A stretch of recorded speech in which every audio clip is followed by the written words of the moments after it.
안녕하세요. 최미영입니다.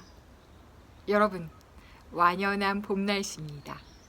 그래서 제가 오늘 야심차게 다시 야외 녹화를 시작을 했는데요. 오늘 미세먼지가 너무 심해서 입에서 좀 흙냄새가 나는 그런 느낌이기도 하고 벌써부터 목이 좀 칼칼해지는 것 같은 기분이 들기도 합니다. 그래도 오늘 준비해온 이야기들 여러분에게 잘 전달드리고 가도록 하겠습니다. 오늘 제가 여러분께 해드릴 이야기는 보이스가 아닙니다. 오늘 저는 여러분에게 면접에 대한 이야기를 해드릴 텐데요. 제가 면접을 준비해온 이유는 이렇습니다. 간혹 영상을 보고 저에게 연락을 주시는 분들께서 이렇게 첫 말씀을 시작합니다. 안녕하세요. 취업준비생 누구입니다. 안녕하세요. 취업을 준비하고 있는 누구입니다. 네. 아무래도 제 영상을 보시는 분들 중에 취업을 준비하고 계신 분들이 많으실 것 같아서 면접 이야기를 준비를 해봤습니다. 제가 조직에 10년 정도 근무를 하다 보니 그래도 면접관으로 들어갈 수 있는 기회가 몇 번이 있었습니다. 그때 제가 느꼈던 이야기들 정리해서 여러분께 전달해 드리도록 하겠습니다. 아마 여러분께서 모르는 이야기는 아닐 거예요. 하지만 오늘 이 시간을 통해서 한 번쯤 리마인드 해보실 수 있는 기회가 됐으면 좋겠습니다. 그럼 시작하겠습니다. 면접 팁 첫 번째는 바로 여러분만의 스토리를 만드세요입니다. 여러분 취업을 준비하기 위해서 학원도 가시고 스터디도 하시고 정말 많은 노력을 하시죠. 어떻게 보면 여러분이 가지고 있는 모든 시간과 돈, 에너지를 지금 이 순간 취업에 쏟아붓고 있다고 해도 과언이 아닐 겁니다.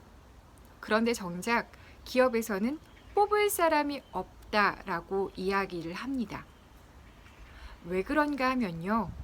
정말 상향 평준화된 스펙들 속에서 그 지원자만의 차별화된 모습을 보기가 어렵기 때문입니다. 이런 표현은 좀 안타깝지만 천편일률적이다라고 표현할 수가 있겠습니다. 실제로 제가 면접장에 들어가 보니까요. 당신의 장점은 무엇입니까? 라고 물어봤을 때 자기의 장점이 책임감 그리고 성실함이라고 이야기하는 지원자가 거의 90%였습니다. 그런데요, 여러분, 다 스펙이 좋고요, 다 책임감 있고 다 성실합니다. 그러면 면접관들 입장에서는 변별력이 없죠. 이 사람이 어떤 사람인지에 대한 정보도 없습니다. 그렇기 때문에 채용하기가 더더욱 어려워지죠. 여러분 서바이벌 프로그램 보시게 되면 심사위원들이 뭐라고 이야기하는지를 한번 귀 기울여서 들어보세요. 누군가를 따라하려고 하지 말고 당신만의 스타일을 만들어라. 당신만의 개성을 보여줘라. 이렇게 이야기합니다. 그리고 결과적으로 그런 서바이벌 프로그램에서 1위에 오르는 분들을 보면 누군가를 따라한 것이 아니라 누군가를 흉내낸 것이 아니라 기성의 것들을 하는 것이 아니라 자신이 가지고 있는 고유의 매력을 잘 살려나간 분들이 우승을 하게 됩니다. 여러분께서도 책임감, 성실함 이런 이야기뿐만 아니라 여러분이 가지고 있는 고유의 매력, 여러분이 가지고 있는 고유의 가치를 잘 보여줄 수 있도록 여러분만의 차별화된 스토리를 만들어 보시기 바랍니다. 면접 팁 두 번째는 소재를 다양화하라입니다. 면접을 보다 보면 첫 마디를 이렇게 시작하는 분들이 계세요. 제가 아까도 말씀드린 것처럼 왜 우리가 말을 이렇게 시작하게 될까요? 그건 우리가 준비한 답변이 너무 적어서 그렇습니다.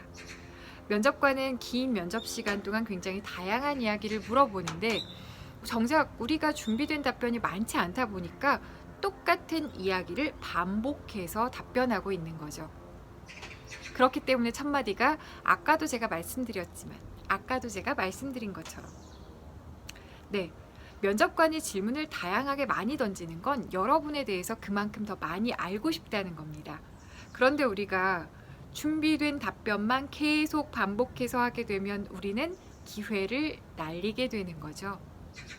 이런 안타까운 일이 없으려면 여러분이 평소에 여러분이 그동안 살아왔던 인생을 쭉 돌아보면서 여러분 인생 속에서 다양한 소재를 확보하셔야 됩니다. 분명히 여러분 삶 속에는 굉장히 많은 이야기들이 있거든요. 면접에서 갑자기 순발력 있게 하려고 하면 쉽지가 않습니다. 평소에 다양한 이야기들을 꺼내서 그 이야기들을 어떻게 하면 내가 면접에서 소재로 활용할 수 있을지 생각해 보시려는 노력이 필요합니다. 분명히 여러분의 긴 인생 속에는 가치 있는 이야기들이 가득할 겁니다. 면접 팁 세 번째는 바로 경험에 의미를 부여하라입니다. 가끔 대학 생활에 어떤 일을 하셨나요? 전 직장에서는 어떤 일을 하셨나요? 이런 질문에 대해서 저는 이거 했습니다 라고 팩트만 나열하는 분들 계신데요. 만약에 여러분께서 이렇게 답변을 하셨다면 여러분께서는 면접관의 의도를 잘못 읽으신 겁니다. 면접관은 여러분이 경험한 이 일들을 통해서 여러분이 무엇을 배우고 무엇을 느꼈으며 또 이 내용들이 향후에 여러분이 하는 업무에 어떤 도움이 될 것인지까지를 묻고 있는 겁니다. 그런데 이런 의미가 없이 팩트만 나열을 하게 되면 여러분이 경험한 내용들은 면접관에게 아무런 의미가 없습니다. 실제로 저희가 면접을 볼 때 어떤 지원자가 헝가리에 교환학생을 갔다 왔다고 했습니다. 저희가 여쭤봤습니다. 헝가리에 교환학생 왜 가셨나요? 그곳에 가서 무엇을 느끼고 무엇을 배워왔느냐는 질문이었죠. 그런데 이 면접자 이렇게 대답했습니다. 여행하고 싶어서요. 네, 여러분, 의미를 부여할 수 없는 경험이라면 차라리 자소서에도 쓰지 마십시오. 여러분이 자소서에 기입을 했다는 것은 그 내용을 가지고 내가 할 이야기가 있습니다 라는 메시지예요. 그렇기 때문에 여러분이 경험에 의미를 부여해서 준비된 것이 아니라면 자소서에도 기입하지 않는 편이 좋습니다. 하지만 여러분이 이미 준비되어 있는 소재인데 그냥 버리기 너무 아깝죠. 여기에 의미만 살짝 부여해 보십시오. 그러면 아주 멋진 경험의 스토리, 여러분만의 이야기가 될 수 있습니다. 네, 오늘 여러분과 세 가지 면접 팁에 대해서 이야기를 해봤는데요. 첫 번째는 여러분만의 차별화된 스토리를 만들어라. 두 번째는 소재를 다양화해라. 그리고 세 번째는 경험에 의미를 부여해라 였습니다. 아주 기본적인 이야기들이지만 실제로 면접을 볼 때 적용하기가 굉장히 어렵습니다. 꾸준히 연습하셔서 이 이야기를 정말 여러분만의 것으로 만드시면 좋을 것 같습니다.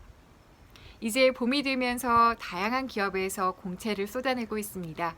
올해는 여러분이 꼭 그 공채의 주인공이 되시기를 바라겠습니다. 그럼 저는 다음에 또 다른 영상으로 만나 뵙겠습니다. 궁금증이 있으시면 댓글로 남겨주세요. 그럼 다음에 또 만나 뵙겠습니다.